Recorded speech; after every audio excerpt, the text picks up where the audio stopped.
Hello दोस्तों, मैं आपका यूट्यूब चैनल में बेहद ही स्वागत करता हूं। आज मैं आपको मौर्य वंश के बारे में बताने जा रहा हूं। मौर्य वंश। मौर्य वंश मौर्य वंश के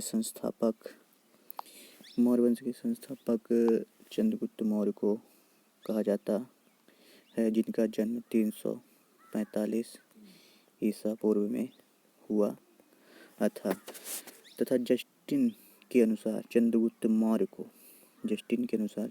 मौर्य को सेंड्रोकोटस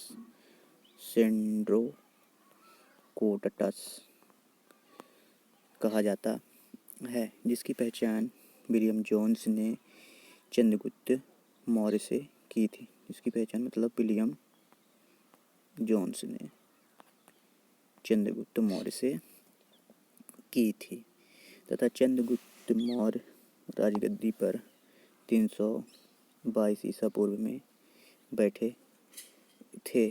चंद्रगुप्त मौर्य 322 ईसा पूर्व में अपनी राजगद्दी पर बैठे थे तथा चंद्रगुप्त मौर्य ने 305 ईसा पूर्व में चंद्रगुप्त मौर्य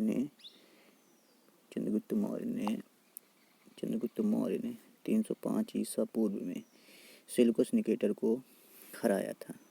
सेल्यूकस निकेटर हारने के बाद अपनी पुत्री का विवाह, उनकी पुत्री सेल्यूकस निकेटर की पुत्री का नाम कार्नेलिया या हेलेना के नाम से जाना जाता है। उसका विवाह उन्होंने चंद्रगुप्त मौर्य से करा दिया था तथा चंद्रगुप्त मौर्य से विवाह कराने के बाद उन्होंने चंद्रगुप्त मौर्य को 4 प्रांत जो कि दहेज के रूप में उन्होंने दिया था, जो कि इस प्रकार से हैं: काबुल, कांधार, मकरान और हेरात।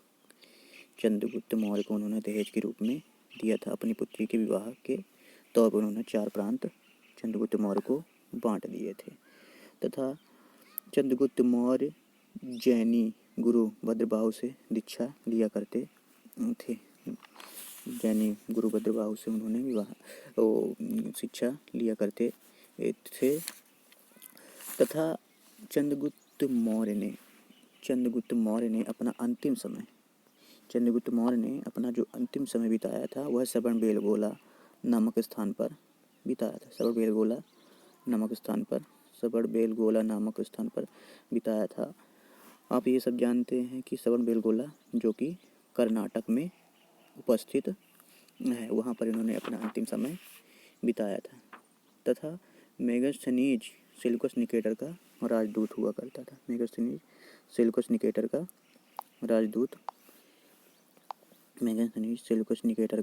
राजदूत हुआ करता था तथा चंद्रगुप्त मौर्य के अनुसार इन्होंने प्लूटार्क के अनुसार इन्होंने 500 हाथी उपहार में दिए